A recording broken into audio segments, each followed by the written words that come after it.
Welcome back. This is Season 6, Episode 3 of TVGP's Critical Misses. I'm your host, Boston. Joining me, as always, is Moonpier. Hello. This is the halfway point of our exploration of the Nine Inch Nails catalog. I should say, the tentpole releases of the catalog. If we were to visit everything, that'd be the only thing we do for about 3 or 4 years. So, we're not going to do that. Last time we sort of hit the magnum opus of the '90s for Halo. That was a different game.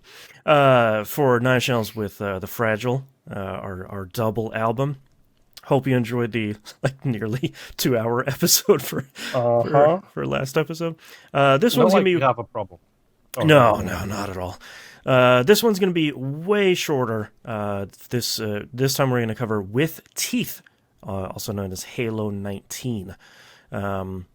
This okay, we gotta start with the elephant in the room, and I hate Okay. opening with this because this is the thing people open with for this album and every other album that he has released. Is this where he got sober? Yeah, so the tour for The Fragile is sort of infamous for being a low point in Trent's life where he's dealing with addictions of many varieties. And I'm not going to sit here and be like, well, he was addicted to this and he was addicted. That doesn't really matter. Thankfully, after that tour, he was able to sort of take a step back, have a little bit of introspection, and say, like, boy, I gotta deal with this or I'm gonna actually die. So let's do that. So he sort of took a step back from Nine Inch Nails, took a break, didn't really create anything for a while, kind of got sober, got huge, and as a part of When you say huge, do you mean popular or The Rock? buff, he got buff Trent. No more like svelte, skinny, me in high school Trent. It's now, a little bit yoked Trent. So as a result, when he sort of started creating Nine Inch Nails stuff again, he started a concept album called Bleed Through, and it was sort of the next step or an extension of the work he had done for The Fragile. He wanted to have like kind of a tighter concept thing, and when he really started working on it, he got about 5 or 6 songs in and said, boy, these don't really need that concept. Like, this is kind of veering off into a different direction. So he called up his friend Dave Grohl and said, hey, Dave, do you want to play drums? And Dave Grohl said, yeah, man, sure. And then Dave Grohl played drums on almost every single track on this album. So I'm expecting this is probably going to be a little heavier because that's kind of Dave Grohl's whole thing. Yeah, it's really interesting because I think when you look at, we skipped the first 2 Nine Inch Nails albums. The first album it hasn't necessarily aged that well from a sound perspective, and I don't think you would really like it. It's not a really good entry point for Nine Inch Nails. But unfortunately, we skipped over Broken, which is the first EP and kind of largely seen as the second Nine Inch Nails album, even though it's only 6/8 tracks. That is a very heavy album, but it's very industrial. This album is very heavy, but it's closer to kind of a traditional rock album.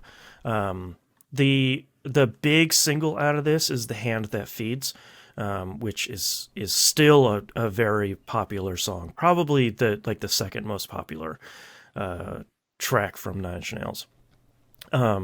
The other 2 singles are Only, which you probably haven't heard, and Every Day is exactly the same, which I'm almost guaranteed you haven't heard. Wait, did you say almost guarantee I haven't heard? Yeah, you have not heard. They're both really good songs, but The Hand That Feeds was like such a surprising breakout hit that I think that's what got all the coverage. Yeah. That is a song I 100% know. I think pretty sure that came up in our What Nine Inch Nails songs do you know? Yeah, I think after this album, you probably haven't heard anything. This is probably like the last huge single that he's had that I can think of. Um, but this one will be the U.S. release is 13 tracks. We'll probably listen to the 14th track called Home because it's really good and I think it's great. And also, it's not 23 tracks, so you got a little bit of time to listen to like another 3-minute track. Um, what do you think your expectations with kind of laying that groundwork? What are your expectations for With Teeth here? Honestly, I don't know. And Hmm. that's the thing that's scary about Nin is you're never quite sure Which direction is it what you're going? gonna get from album to album. Like, are you Right. gonna get really heavy stuff? We discussed this like last week, I think it was, or last episode with the Muse thing, where it's like Right. Muse went from like operatic heavy metal rock with like violins and everything in the background, like one of my favorite debut albums of all time. And then now they're just a 3 bar Hmm. pop rock kind of. Inspirational pop stuff. God, their first album is Yes. so good. Oh, Uh-huh. check out next season for Muse. Only their first 4 albums. Um, but Yeah, yeah, honestly, probably even the yeah, first two or three. yeah, Really only what you need. yeah, pretty Origins of much. Symmetry is that one, by Oh, the it's way. so good. It's one of the best albums of all time, I would It's argue. great. Yeah, go listen. Go Um, listen to that too after you listen to with Teeth. Everyone, like, yeah. yeah, Okay, so this week we're going to cover With Teeth and then Origins of yeah. Symmetry because there's nothing like a 13-minute song to get us in the mood. That's right. That's right. Um, We will but not no, be I don't listening know. I to mean, Nine Inch Nails' 13-minute song, unfortunately. yeah, no, that was like the second album, I'm sure. Yeah. I don't know. I don't know what to expect. Like I said, it's really hard to know with Trent what he's gonna do. Are you excited for Is this something gonna that be the singles album? Is this gonna right? be, you know, the the one where it's all the experimental stuff? You know, I Right. just don't know. Are you excited that this is largely seen as um, a more rock focused album? Do you You're think that going to have is to repeat everything you just said. dying headphones? Hold on, Um, hold on. this is Good news is my recording is still going fine, and you may want to yeah. jot down this time. This is at How 8:30. Uh, about now? does that sound good? Yes, now I can hear you. Great. All right. Back in 3, 2, 1. Before we were talking here a little bit, and then we just had a pair of dead headphones. Um, Yep. so, are you excited that this is kind of veering more towards a traditional kind of straight rock album as opposed to maybe some of the more experimental stuff from previous albums? A little bit, yes. Hmm. Because, I mean, we just mentioned a great band. Now let's mention a terrible band. Okay. I like Nickelback Okay. because Nickelback do easy to digest, Yep. complete BS music that you don't have to think about. They put out kind of the most radio friendly, right? We were talking this week about Chevelle, which is one of my favorite bands because they kind of put out the same album time after time, but they're really good. So Mhm. it's not like Nine Inch Nails where it's like, all right, let's put this on and kind of take a journey into whatever happened here. It's kind of like, yeah, you're gonna put out like 10 songs and they're gonna be about 3 minutes each, and they're all gonna be really good.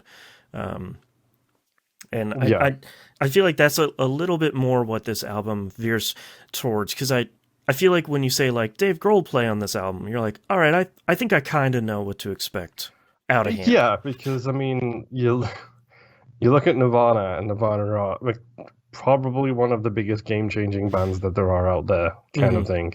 Yep. But then after that, he did Foo Fighters, Queens of the Stone Age. He did Hmm. Probot, which are Right. all similar sounding things. Sure.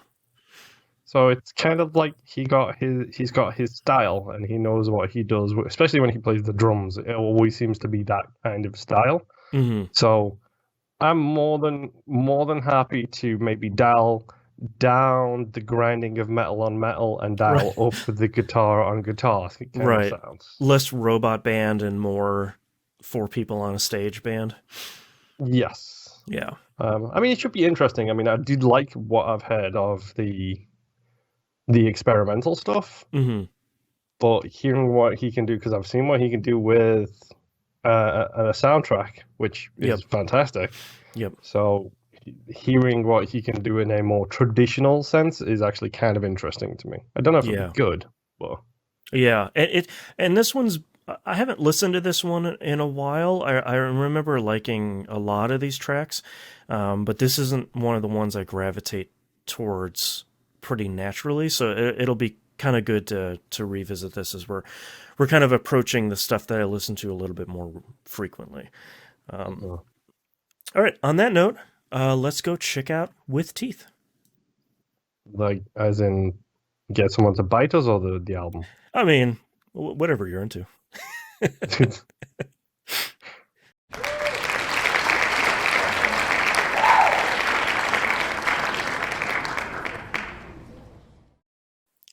Welcome back to part 2. We have listened to With a Teetha. We have Yeah, we'll get experienced. to that. We've experienced this whole album here. Let's just get started here with the first track, "All the Love in the World." Boy, a song that I remember really liking, and this time I listened to it and I was like, "Yeah, man, this song is still really good." Yep, I have. Well, number one, let me hide my pizza on the chair behind me, where the video watchers can see it. Secret pizza. I really like this song. I've actually this week, to give myself a better mental capacity, I have given songs ratings out of 5, so I know where I Oh, stand with each of them, rather than okay, just cool. be like, which machiney sound was that song again? Right. Um, So it's 4 out of 5 robots. yes, something like that. One might even call it 4 robot jocks, if you will. Heyo.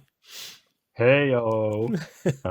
Call back to both a sister show, well, Yep. yes, a sister show, and a reference to the very first episode of this season. Yep. Hey. It's double. But yeah, I like this song quite a lot, and I'm starting to get nerdy with my references here. But I made a reference like, hey, wait, hold on a second, is that a res level change with that piano coming into it? It's very much like you went from layer 5 to layer 6. That's like, oh, ooh, hello. Uh-huh. Oh, all right, here we go. 1,000% what it sounded like to me. I was like, wait, that sounds like a res level change, and it doesn't help that a lot of the res music is kind of Nine Inch Nails-ish. Yeah, and it's so good when both the piano / keyboard and the drums come in at the same time. And you're like, whew, all right. Oh yeah, that's the That's stuff. when you change the layer and also increased your shape. Yep. Yeah.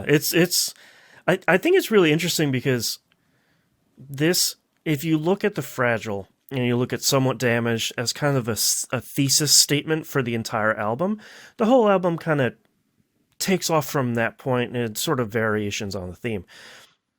This album is really interesting because you have All the Love in the World, and you're like, all right, this is it's a cool track. Like this is kind of a neat thing. And then it doesn't do that for like the whole rest of the album. It's just like, yeah, that was good. Drums. It's just like, what? Wait, Yeah. okay, all right, all right. Lots and lots of drums. Yeah. Oh, so what was your rating for this this track? This one was a 4 out of 5. Nice.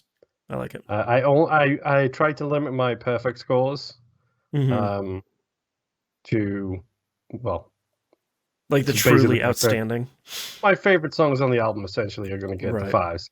Only one got one on this album. Okay, interesting. And I know it's not one that you will expect to have. I have a guess here. It's not the Hand That Feeds. No, that wasn't my guess. I'm gonna guess that it is The Line Begins to Blur. Ooh, interesting. All the way back in track 11. I see. Mm-hmm. All right, so let's hit track 2 here. You know what you are, drums.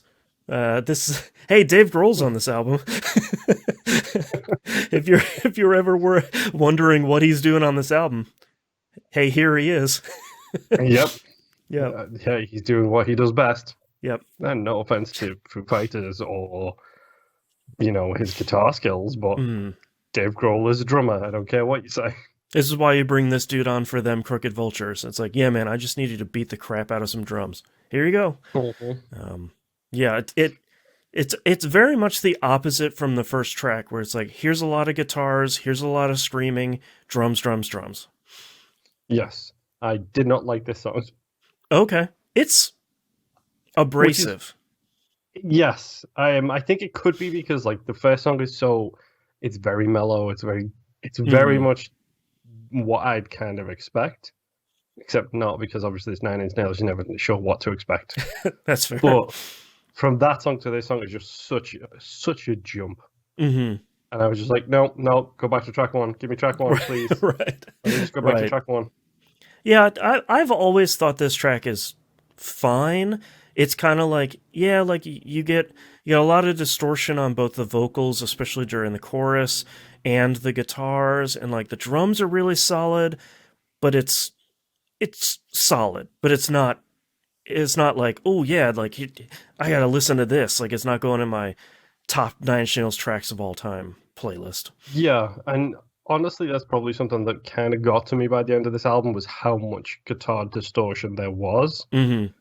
This seems like the guitar distortion album. Yes. Like, it feels like every song has got at least a little bit, and some of them are really bad for it. Yeah. How many robots out of robots for this one? 2 robots out of robots. That's fair. Yeah. Track 3 here is The Collector. I wrote down, this is a fan favorite that I have never clicked with because it's fine. And my first note here is this the beginning of the 3-bar chorus that bands eventually go into? Right. Because it feels a little bit like that. It might not be 3 bars, as we mentioned in episode 1. I don't know music terms, go away. Right. Like, don't at me, or do at me so I can block you. Right. I don't know the correct terminology for it, but this felt like the beginning of, which is ironic considering the next song, but this feels like the beginning of that. Yeah, this feels like an album of singles, is where this started to get this feeling. Right. I did make a note, quote unquote, every last one, because it said a lot in this song. Yeah, it's one of those things. Like, I'm so conspiracy music theorist my way into it now, where it's like, okay, a line's repeated a million times, that means it has to have a theme throughout the entire album with Trent. Sure, right. It doesn't. No, but I make notes just to be safe. Yeah, I mean, my 1 in 25 shot turns out to be correct, and it's like, okay, there's the theme for the album. I got it. Yeah, I got that one. Yeah, and that's interesting because I think you look through the last couple of albums that we've listened to, and they're very cohesive, especially Downward Spiral. Like, it's very much a cohesive album. It has a pretty connected sound, and this album really feels a lot like, all right, I'm trying to find my feet again, and I'm kind of casting a wide net on all this stuff I'm interested in. Where does all this kind of shake loose? And some of it is good, but it's very funny because it's All the Love in the World is great, and then these 2 tracks are fine, and then it kind of picks back up here pretty quickly. The next one, yes. Yeah. This was a 2 robot song, by the way. Yeah, that one's fine. I've always been a little baffled when people are like, oh yeah, man, Collector. It's like, yeah, sure, it's all right. No. There's a good rule. Because I can only reference 5 things, and that's anime, video games, and wrestling. Right. If you tell me as a wrestling fan you're a Hulk Hogan fan, I don't like you anymore, and I don't think we like the same things about wrestling. Right. Right. So I think this might be one of those things where you might be like, okay, you're a 9 Inch Nails fan, but you like The Collector, which means you're not me kind of 9 Inch Nails fan. Sure. We're not on the same wavelength here. Yes, we like Yeah. different things. We like the same Yeah. band, but we like different things by the same band. Right. Next track here, "The Hand That Feeds." You've heard this before. Yes. This is this is one of those Wasn't this singles you've one of heard. the five? Yeah. Yeah, yeah, I think it was. Yeah, yeah, Yeah. The one good thing about this song is it does do the song transition from the last song into this song. yep. It's like, why? Why would you weigh this down with such a bad song beforehand? Right. Leave that in the dust, man. This is "Hand That Feeds." Mhm. It's just a solid radio-friendly song, and it's not the worst Yep. for it. Like I think when a lot of No. people hear like radio-friendly or like that, Trent is really good at writing pop music when to Mhm. like sell an album. I think that's a large part of his success. Is like you look at "Closer" is a popular song because it is really great and surprisingly not radio friendly. But you look at something like "The Hand That Feeds" and it's like you wrote kind of a straightforward rock song. The vocals are super clear. It Mhm. it has a great screamable chorus that Yep. especially sort of leads uh, like bleeds through the end of the song, and it's just a really solid track. And it's still also like something I noticed for the first time. This time when hearing it, he still has the break in the middle of the song to go to all the industrial tones and stuff in the middle of it. Yes. Yep. Like it's not forgetting the roots kind of thing. This isn't a Muse forgetting to put a violin in their latest album. This is no, I've still Right. got my industrial. See it right here. Right. Right. It's like Muse putting out drones, where it's like, okay, sure, you tried it again. All right. Yeah. What was the rating for this track? How That Feeds is a 4 out of 5. Yep. It's a solid song. If honestly, if it wasn't for the fact that like back when I was a youngin and I was into the club scene and I liked Mm-hmm. going out and drinking, which I don't do anymore because I'm an old man. Right. Um, by the way, folks, I'm under 40. Just so you know, I'm actually not that old. If you've never seen my face before, Right. I'm not like sitting here with my cane. I do have arthritis. I don't have a cane yet. We'll get there. Right. Well, back when I was at the clubs, the Nine Inch Nails singles I've heard are all of the club songs. They're the songs that would be played in the clubs. And I Right. distinctly remember Hand That Feeds because I think I mentioned it to you before. My club of choice had the 3 floors. It had Yes. the pop dance, the lighter one, and then the more heavy duty floor at the very, very bottom. Mm-hmm. Hand That Feeds crossed over 2 and 3, or 1 and 2, I should say. Sure. So Right. I would hear it more frequently because it could be played on both of those floors, understandably so. Right. Right. So Interesting. it was one of those things where I think it's lost a little bit of its luster with me just because I've heard it so much. Yeah. And when you put on a Pandora Spotify playlist and you're like, I want songs based off this recommendation, Hand That Feeds almost inevitably will show up on those playlists. Yeah. Yeah. That makes sense. Also, special call out here to the video, which is super cool. One of my favorite Rob Sheridan videos he made for the band. It's a pretty cool thing. Next track here, "Love Is Not Enough," which is, go ahead. My first note, back to the experimental again, I see. Yeah, I really like this track a whole lot. This is one of those that I feel like I forget because I kind of remember the back half of this album, and "Love Is Not Enough" every time it comes on, it's like, ooh, oh yeah, yep, love this one, yeah. Yeah, it's a solid song. This for me got a good 3 out of 5 because I feel like it's right in the middle. I think that upon more exposure to the song, listening to it randomly, not specifically sitting down and focusing on it, it probably might end up jumping up to like a 4 or a 5. But on the 3 listens I gave it to this week, that's right, folks. I'm increasing my numbers. It was That's right, 2, that's 2. right. Now it's 3. Right. That's right. It felt good, a good solid song especially for this location in the album. Like Yes. following Hand That Feeds is not an easy thing to do. Right. We'll get to the next song when we get to the next song. Right. This was the start of the warped guitar, the distorted guitar issue for me, where it's just like there's a lot of it in this song. Yep. And it keeps going. Yeah. Yeah. Yeah. The special shout out to the live version of this too from Beside You in Time, the live album around this album. Very good. It kind of turns it into a little bit more of a straightforward rock track, and I think it's a little bit stronger for that. It kind of cleans the entire track up a little bit. Yeah.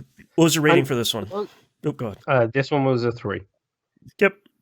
That's good. And just so everybody knows, when we refer to something as like a more quote unquote pop song, we're not talking about the Spice Girls.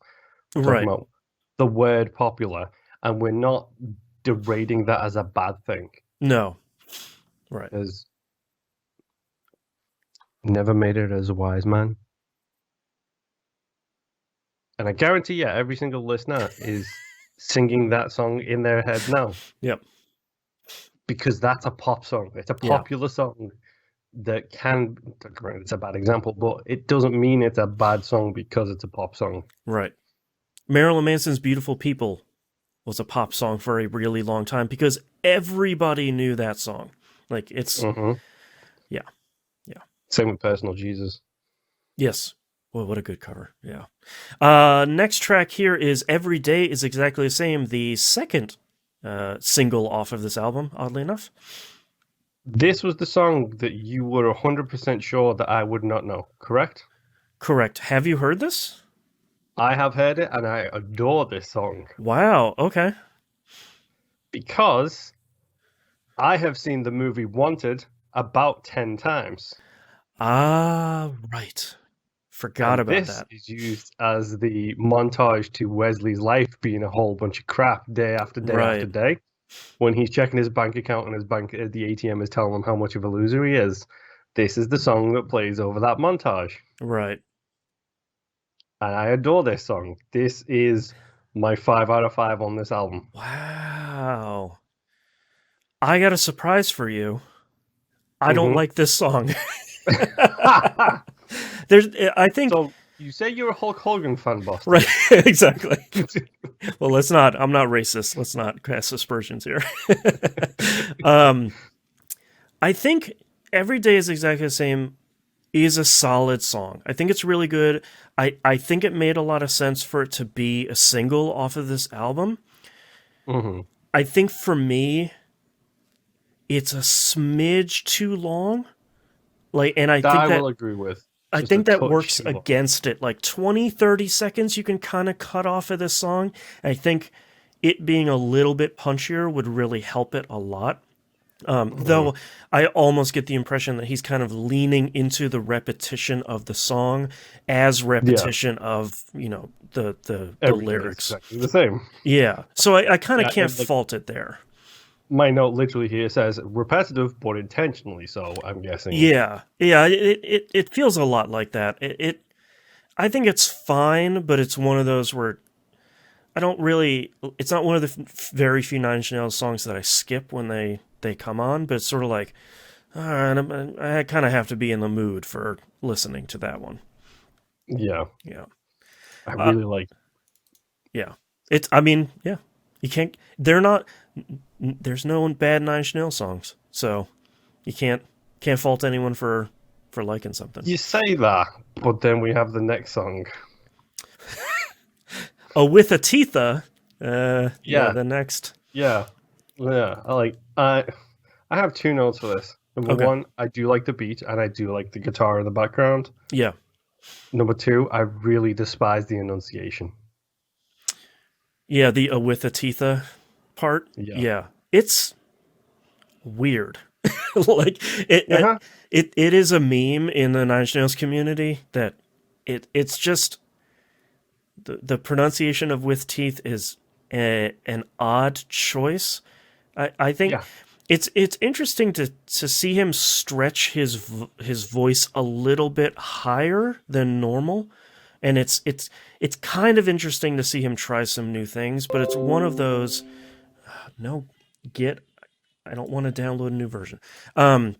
It's interesting to hear him experiment with a bunch of stuff, but it almost feels like this would be one of those like B-sides you'd release for like the 15th anniversary of the album, where it's like, oh, here's the title track we never released, and you're like, yeah, I get it. It's Mm, fine. You know, like it's a yeah, weird thing. yeah, I really don't like it. 2 out of 5 for this one. Yes, it is Yeah, actually. there we go. Yeah. Next song is Only, the third single from this album. The video directed by David Fincher. Yes, that one. Um, Of this, course. yeah, it's a God, it's a Is, weird video. question actually, Yeah. which of these songs is about his previous addictions? Is it with Teeth? No, I think it's The Collector and Yeah, I don't remember what the other one is. I think the interesting thing, and I think one of the reasons why I like Nine Inch Nails so much, to kind of take an aside here, is there are some bands where you'll ask them like, "Oh man, what did these lyrics mean?" And they're like, "Oh, it was like a really great fish place, outside of L.A." And I just it had a funny sign, and I wrote this song. It's like, oh, I took something way different from that, kind of ruined the song. Interesting.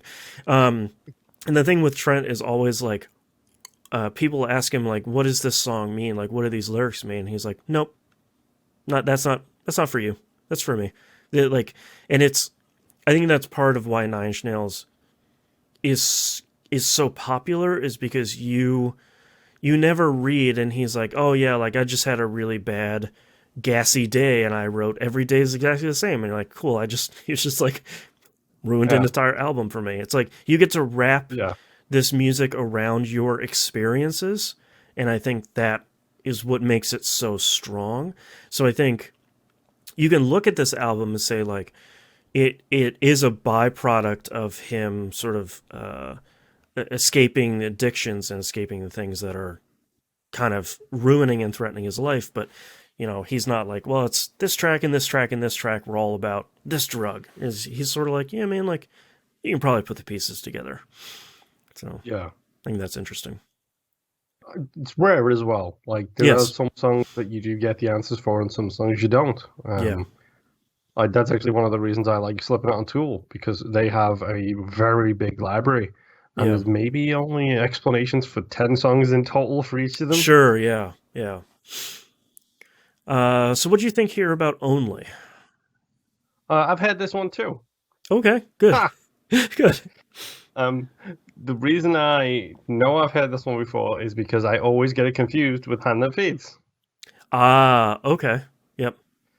because it has that similar like starting section. I don't know the word for it, but before the main chorus hits, like it has a slightly different but similar enough like rhythm to it where it's like, is this Hand That Feeds or is this the other one that I don't know? Right. Is it going to turn into Hand of Feet? Oh no, that's Only. Okay.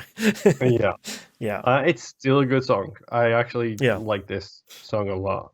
Yeah. Um, but yeah, it always confuses me because it's like, yeah, okay, it's not Hand That Feeds, it's the other one. Yeah. This one also has a really fun reference to the very first Nine Inch Nails single, "Down in It," with the tiniest little dot reference, which I think is kind of great that he's kind of looking back on some of the first original couple of hits. Um, Mm, this song is cool. I think it's fine, but it's not one of those that I'm ever really. It's one of those that I don't usually typically seek out, but it comes on. It's like, all right, Only, yeah, yeah, yeah, yeah. mhm. Next Yeah, track that was here. a Oh, go ahead. 4 out of 5, by the way. Okay. Yeah, sorry, I forgot to check in. Next track here, "Getting Smaller." Dave Grohl returning on the drums. What do you think about this one? Was this the song that the White Stripes listened to on repeat when they were growing up? Probably. Yeah, it's. Because this reminded me of the White Stripes, or I should say, the White Stripes make me think of this. Mm-hmm. Like that beat, the rhythm, the way the guitar is played, like all of it Mm-hmm. reminds me of, oh hey, this sounds an awful lot like the White Stripes. Yeah. I Yeah, still I liked it. a lot. Yeah, I have two notes here for me that this is a track I don't remember clicking with originally, but I listening to it this time I was sort of like, this is a really solid track. Like this is one of those kind of not B-sides, but kind of the one of the songs released, and I was like, oh yeah, this is kind of a hidden gem here. Also contains a line, you know, I still got my one arm that I can beat myself up with, which is really, it's like, That was one of my favorite songs. there's also, My there's like favorite line. this anti-authoritarian, uh, line throughout some of these albums, or throughout some of these songs on this album. And I thought that line, I always think that line is going to go a different way, where it's like, I'm going to fight against the government. It's like, no, I'm just beat the crap out of myself again. I think that's really great. What's your review for this one? This one was a 4 out of 5, and I did Nice. also like the monotone note that rises as it Yes. goes on and on. Like that's a really nice little touch in the song. But yeah, that one lyric is the best lyric. Yep. Oh, it's so good. Next track is Sunspots. What do you think about this one? Oh, this one was fine. Yeah, it's nice to see him sort of stretch his voice again. Like he's hitting some much higher registers than he usually does, especially in the chorus. But it's a weird one. I wrote here in my notes. There's a lot of great ideas here, especially in the second half, but I feel like they almost don't exist in the same song half of the time. Like it all feels really disjointed, but not in a way that comes together in an interesting way, like in the Fragile with the big come down, where it's like, all right, you got a lot of stuff happening all at once, but it all kind of works together somehow, and it that doesn't seem like it happened this time. Hmm. Yeah, Yeah, uh, that was a 2 out of 5 for me. That one. yeah, that makes sense. It's fine. You know.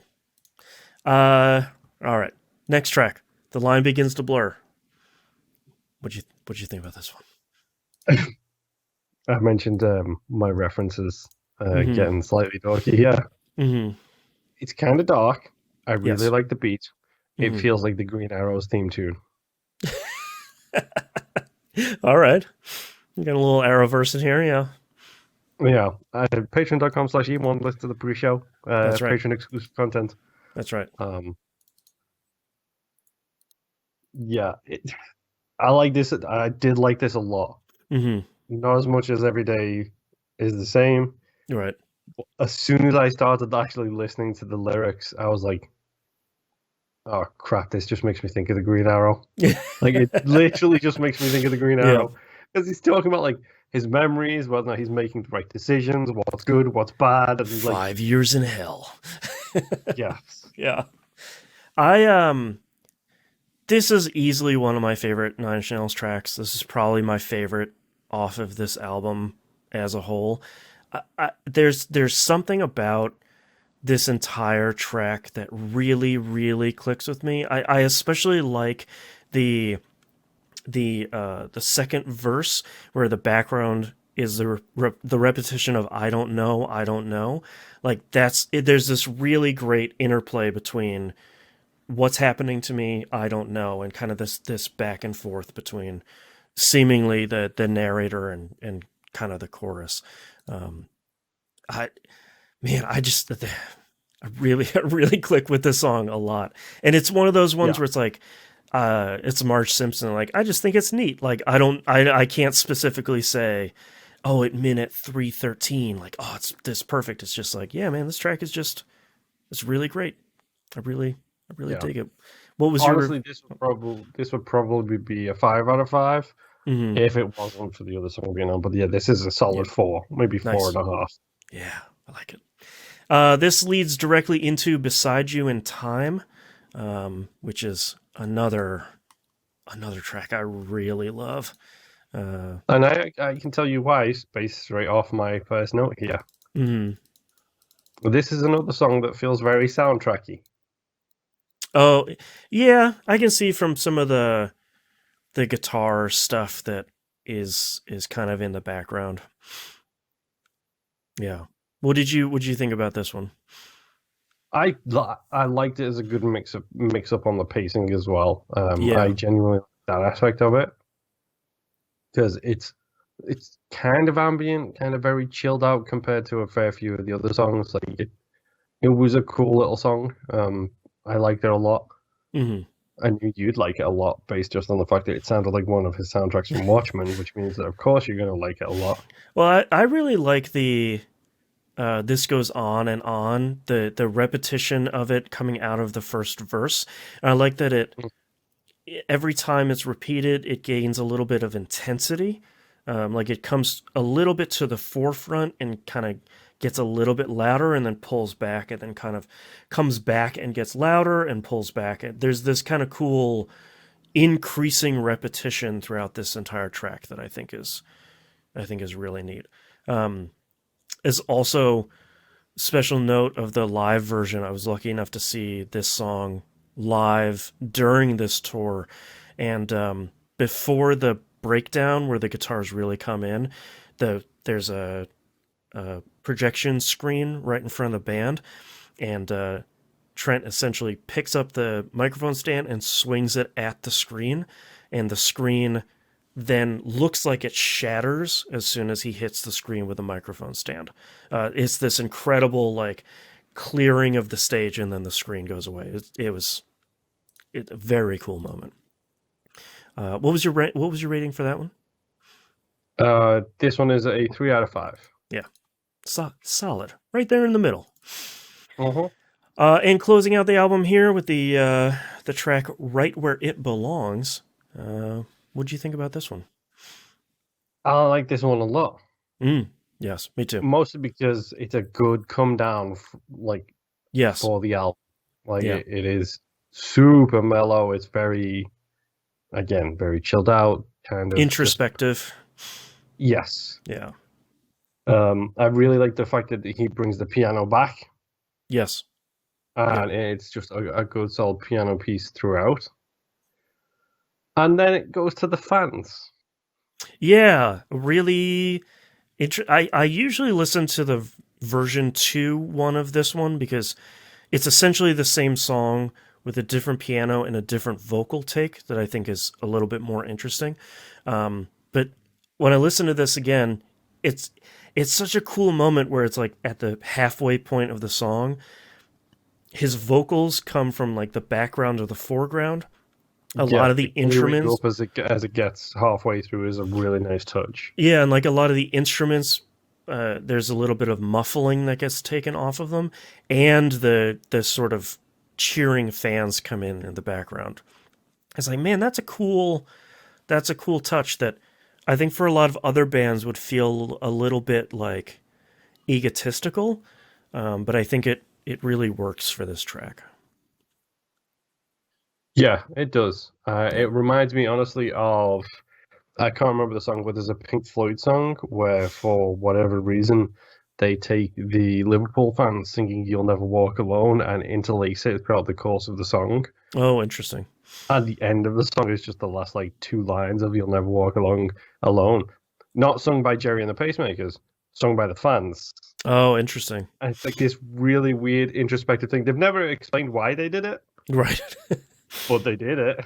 Yeah, it's just like the explanation is probably like, yeah, man, it just sounded cool. Yeah. Yeah.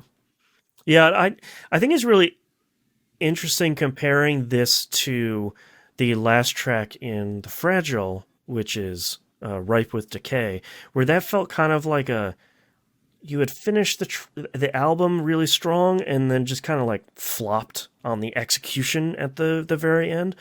Right Where It Belongs really feels like this kind of cathartic closure where it's like you went through a whole bunch of stuff. A lot of this was really heavy. Here's going to be like a little bit of guitar and a piano and, just Trent. And I think it feels really solid. Drugs anymore. But for those of you who are on an acid trip right now, this should help with the come down. Yeah, that's right. A nice natural come down. What was your rating for this one? This one was a 4 out of 5. Yeah, yeah.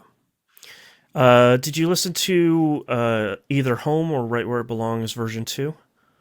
I did not. Okay.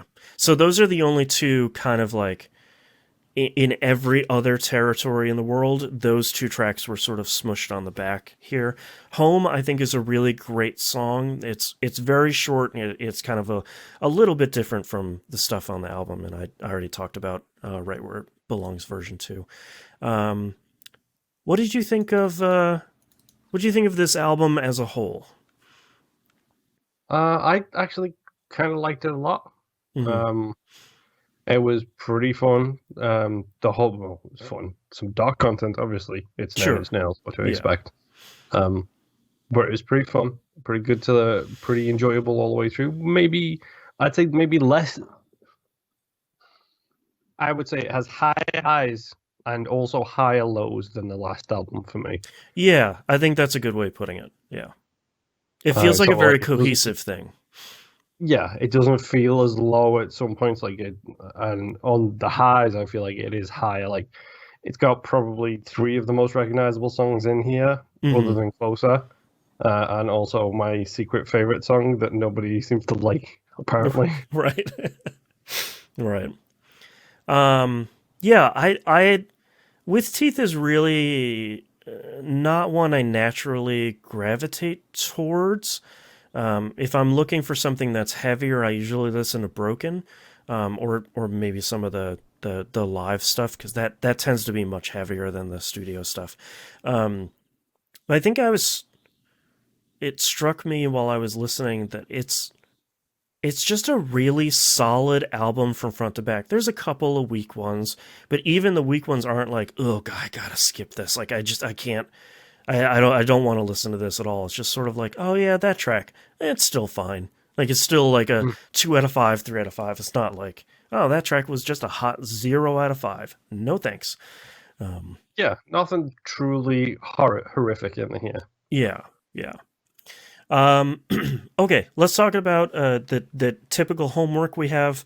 If you want to continue listening to stuff, not a lot this time. There are two singles for Only and Every Day's exactly the same. Gonna be honest with you, skip both of them. They're fine. Every Day has a really interesting remix by LP, one half of Run the Jewels. Um, that's kind of a cool remix, but I'm not sure it's one of those where it's like you gotta listen to this thing or you gotta listen to that thing.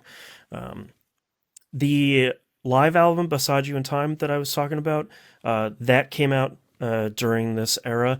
Very good. It's a very solid lineup for the band, and a lot of the stuff.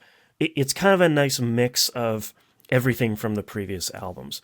It also does feature Closer with the different interlude in the middle, and that's kind of always a favorite. But there's not a lot of output. but With Teeth came out in 2005, and our next album came out in 2007, which is very very quick for Nine Inch Nails. This stuff kind of just continues to speed up after the release of With Teeth. There's no more 4 or 5 or 6 year breaks between. So Mm. the next album we're going to cover, we absolutely could not skip this. We're going to talk about Halo 24 Year Zero. And we'll see you next time. Bye. Bye.